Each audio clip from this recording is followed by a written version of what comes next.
tens of millions of impressions, hundreds of thousands of followers, tens of thousands of email subscribers, thousands of booked calls, and tens of millions of dollars of client revenue. That's what we've done for our clients at Tribe Digital. We've worked with over 100 at this point, and all by following these simple rules of thumb, content rules of thumb, LinkedIn rules of thumb. So I'm going to walk you through those today, and also some anti-rules of thumb. Mistakes that people make, things that people do that they shouldn't do. And so let's dive right in. If you're curious, these are my personal LinkedIn stats. Not as good as the 100 client stats I just mentioned, but regardless, you can see 25,000 followers, over 4 million impressions. Okay, so let's just dive right in. So LinkedIn rules of thumb. First and foremost, post Monday through Friday each week. If you're coming from the thought leadership world, that seems like a ton of posts. But if you're coming from Twitter, it seems like nothing, because you can tweet 5 times a day on Twitter without punishment. Posting 1 time per day, Monday through Friday, or Monday through Sunday, 7 days a week, is what's considered the ideal setting. If you look at the biggest and best accounts on the platform of LinkedIn, that's what they're doing. There's also been some stats. Buffer actually recently released this report, and they said that your engagement rate tends to be higher if you're posting consistently. It's obvious, it leads to believe that if you post every day at the same time, people get used to seeing your content and they'll engage with it more often. 2, write a good hook for each post. So you can see here, in this first example, I say a client did $1 million in sales last year with case study posts, and he did it with blah, blah, blah. So that's one example. Now, a better example would be a client did $1 million in sales last year, all with this one kind of post. You could see this blank line where it says see more. That's where it cuts off. You want to have a curiosity gap. And so this second one has a curiosity gap because you don't know what type of posts, while this first one says what type of posts in the actual hook. A good hook makes all the difference, whether you get 10,000 impressions or 500 impressions on a post. Include media on 80% of your posts. So I did a study just on my own content. I looked at the last 60 days, and I compared my text-based posts with the ones that had media, and I saw a 34% increase in views just by having relevant media. There's also been more studies, and you can see here that PDFs, which are carousels, are the number one type of high-performing content in terms of engagement on LinkedIn, followed by video, image, link posts, and text. And so just including media is going to really improve your engagement and your reach. Go hyper-polished or hyper-casual with media. So this is what hyper-polished looks like. Yeah, I got a nice carousel template that I use. I have some nice infographics that I'll use. A casual is just a screenshot. You can see I've made a couple edits to hide some information here. A tweet that I just literally screenshotted, or a picture from my phone. Next, build a list of your target audience that's active on LinkedIn. So what you may not know is that LinkedIn is the most sophisticated tool for finding ideal prospects outside of Facebook ads. But with Facebook ads, you have to pay for those. With LinkedIn, you could literally just build those lists for free. And then you can do stuff like connect with them, write posts for them, send them messages for free. And so you can pay for Sales Navigator to get a little additional access, but just the LinkedIn tool itself, you can get access to these people. So if you, for example, you want to find chief security officers for companies that have 1,000 plus people who you can sell your cybersecurity product to, you can literally find that. Or a list of CEOs between 500 and 1,000 employees that are active on LinkedIn, you can literally find that. Or you can find the VPs of product at any size company or industry you could care for. It's pretty amazing. So absolutely worth doing. Next is having a list is great, but you want to do something with that list. So you could send 150 blank connection requests every week. You might be surprised to hear that a blank connection request gets a higher acceptance rate than a connection request that has a message with it. I don't know why. It's just what it is. A lot of people have tested this, including myself. You can send up to 200 per week. You can go up to that. I stay underneath it because I just don't want, it's one sign that you might be using an automation if you're maxing out your connection requests. And LinkedIn hates automations. So I'll usually send it to 150, and you'll see somewhere between 20 to 50% acceptance rate, depending on your industry and who you're targeting and how active they are on LinkedIn. Pro tip, by the way, on Sales Navigator, you can filter by people who have posted in the last 90 days on LinkedIn. Those tend to be the most active people. Always prioritize those first. So you send 150 a week, and you're getting 30 to 50 ideal prospects that are connecting with you every single week. They're seeing your profile, they're seeing your posts.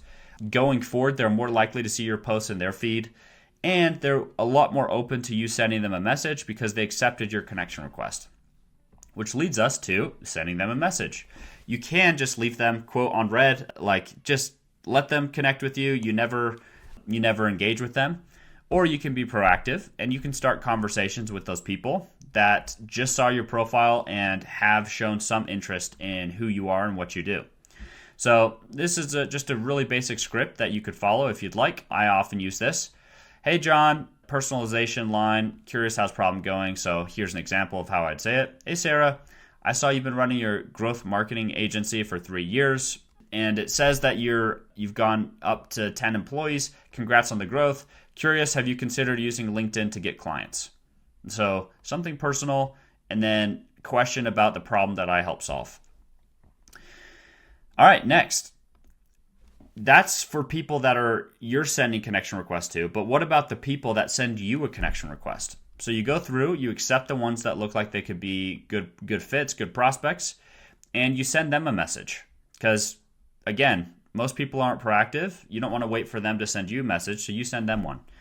And high level, you just want to say hello, tell them what you post about, link to a few of your best resources. So here's an example where I say, hey, John, thanks for the connection request. If you sent the request because you wanted the resources that I was giving away, here they are. And I linked to 3 different lead magnets where they can then go and enter their email and join my email list. The other alternative is I could say, and I do this sometimes, I'll say, hey, John, thanks for the connection request. By the way, I often post marketing content about how to generate more leads from LinkedIn. Here's a few of my most popular posts. And I'll link directly to the LinkedIn posts. And that way, if they engage with those LinkedIn posts, they're more likely to see my new posts on their feed. This, by the way, people are really gracious and like to usually say, oh, thanks so much for sending these. Okay, next, respond to the people who leave thoughtful comments on your posts. So 2 reasons to do this. One is it just shows you're human, you're rewarding people for engaging with you, and you're showing that you want to have a discussion, not just shout from the rooftops. Second reason is you actually get a 30% lift in your engagement. And so you can see here that 2 million posts were analyzed and 83% of profiles saw positive effects from replying, and there was a 30% engagement lift. Okay, next, leave a few meaningful comments on others' posts Monday through Friday. Similar reason to the previous one. You're showing you're human. Also, this is just an amazing engagement hack. So if you just drop, say, 10 comments a day on other people, a certain percentage of those, so maybe 30 or 40% of those people, after you've done that for a week or two, are going to start reciprocating. They'll start commenting on your posts. And then over time, maybe you commenting on some other people, and you get this base of people who start engaging with all of your posts.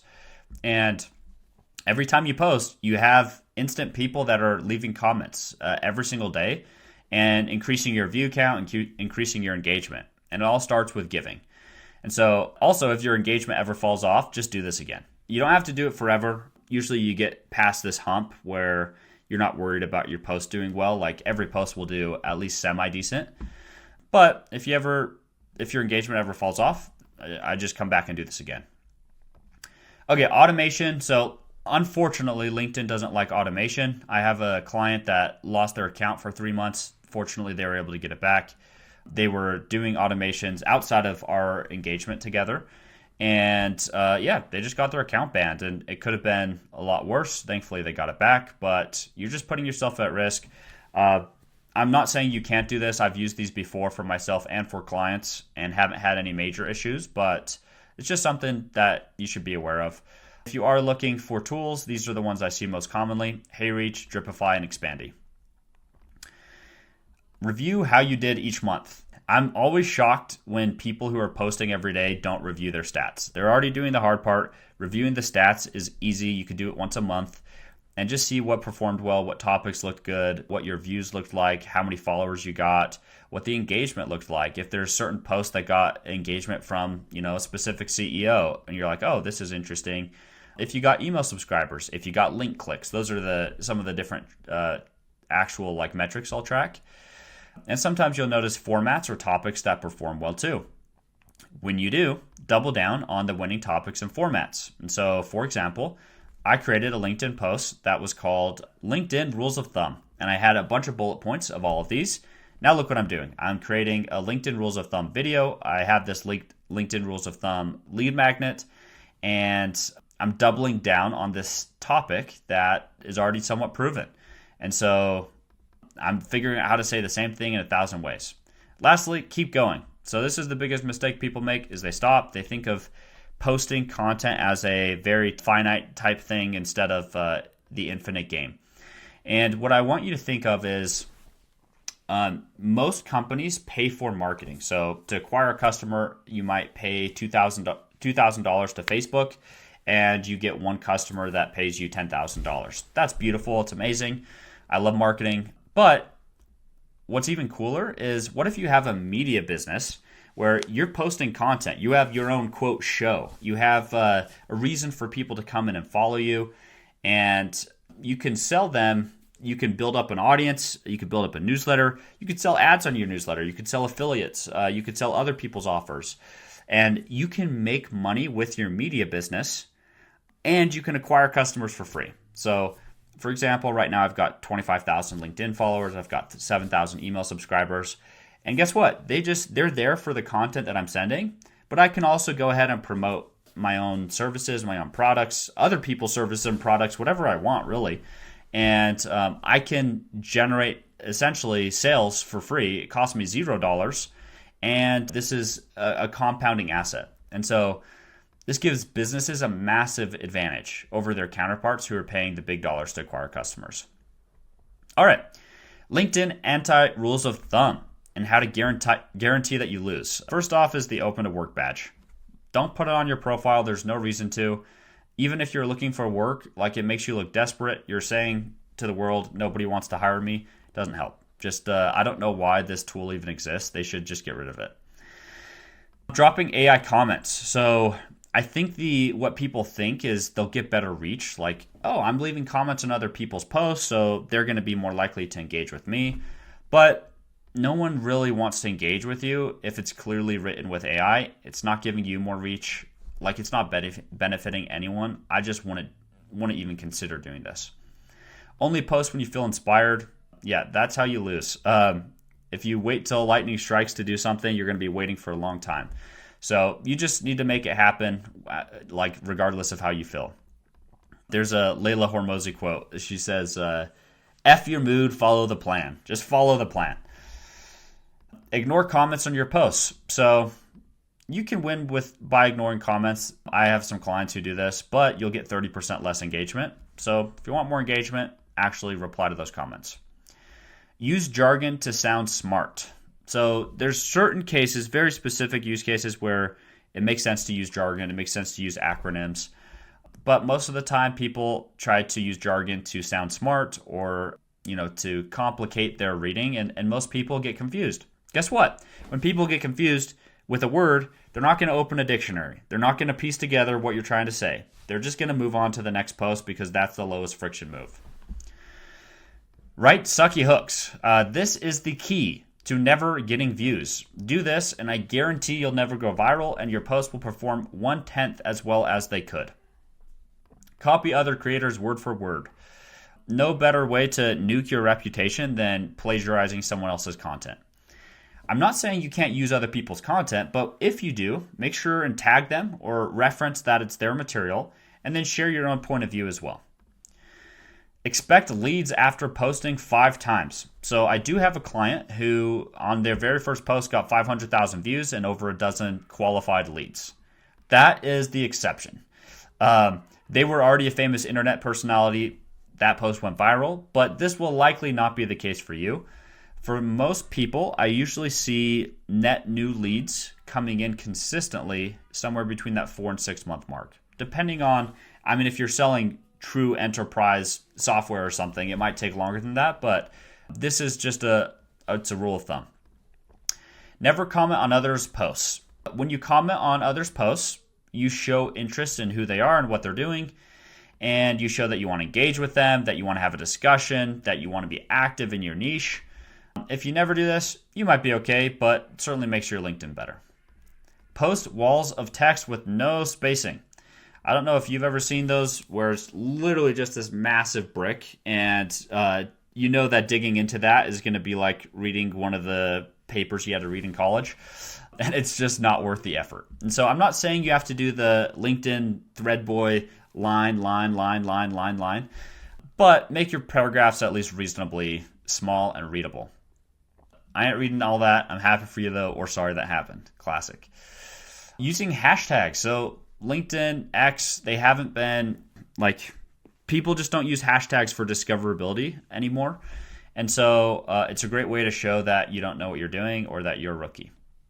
Changing your niche every 2 weeks. So if people follow me for marketing content and then I switch and I start talking about bookkeeping, they're going to stop reading my content because they came for the marketing.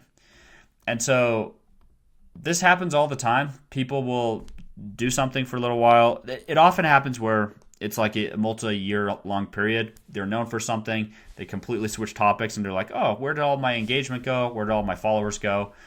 Every time you make a big shift like that, it's going to affect your reach. It's going to affect your engagement.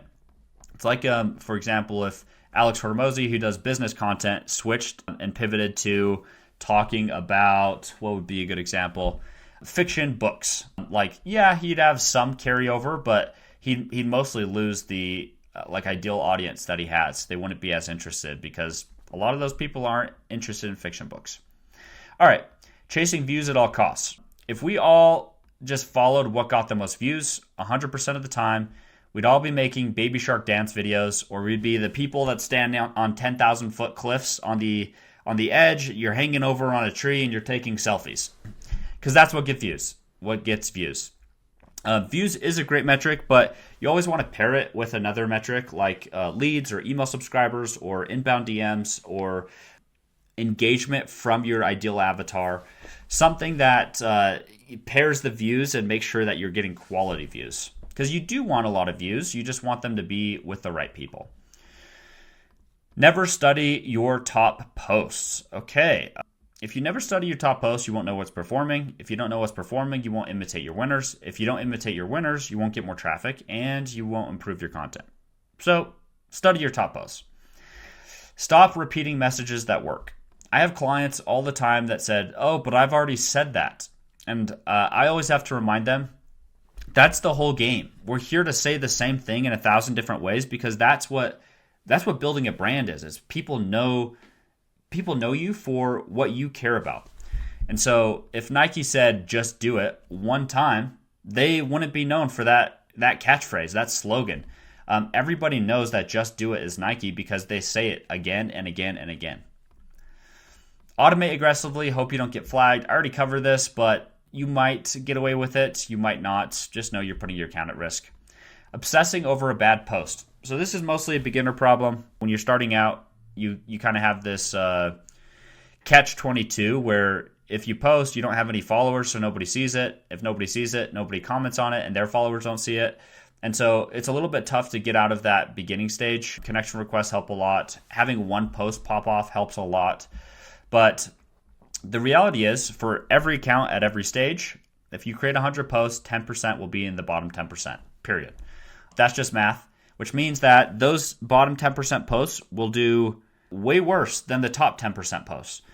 And that can be painful. It can hurt a little bit. You feel like your idea wasn't smart. Sometimes you just didn't have a proper hook.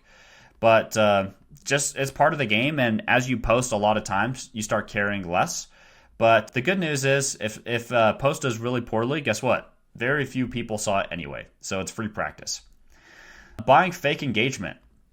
So because you get some posts that have 0 to 2 likes, especially when you're starting out, people are embarrassed. And so what do? They go and they buy engagement groups or fake engagement so that it looks like they are popular and their posts are performing well. Engagement groups can work. I don't want to say that they can't, but I do see a lot of people who I compare it to taking steroids. You take steroids, you look amazing while you're on them, you get off of them, and suddenly your muscles deflate and you realize it was all fake. And a lot of people do the same with engagement groups. They feel like they are building this organic reach and their posts are doing so well. They say, okay, I'm ready. I'm going to stop paying for engagement groups. I feel like I have an audience. And then 90% of their, quote, organic engagement is gone overnight. Very painful. I've seen that happen to quite a few folks. Avoiding looking at connection requests. So if you're an influencer, you're getting tens of thousands of followers, sure, don't look through your connection requests. But if you're selling a $50,000 B2B service, it's probably worth going through, checking and seeing if any of the connection requests fit your ideal prospects and accepting them and sending them a message. Speaking of messages, I dropped into a client account and saw that they had over 10 inbound DMs from ideal prospects that were interested in buying their services. The client had never seen those and never responded to them, which if you think of it, business owners are constantly just looking to get more leads. Like it's a huge thing that they're thinking about and trying to do. And you literally have people coming inbound saying, I want to buy your stuff, and you're not responding to them. That's very painful. So look at your messages. And then lastly, post content clearly written by AI. What that will do for you is it will decrease the perceived value of your posts. People will think, oh, he spent exactly 0 time making this post because it's clearly all written with AI. And he didn't take the time to go and edit it and make it look legitimate and like it was from him. And so they just skip it. And next time they see your post, they're less likely to read it. So that's a problem with writing with AI. I'm not saying don't use it. I'm just saying don't be lazy. So go back through, make sure it looks good, make sure it fits what you actually want to talk about, all of that. All right. So that's it. Hope this was helpful.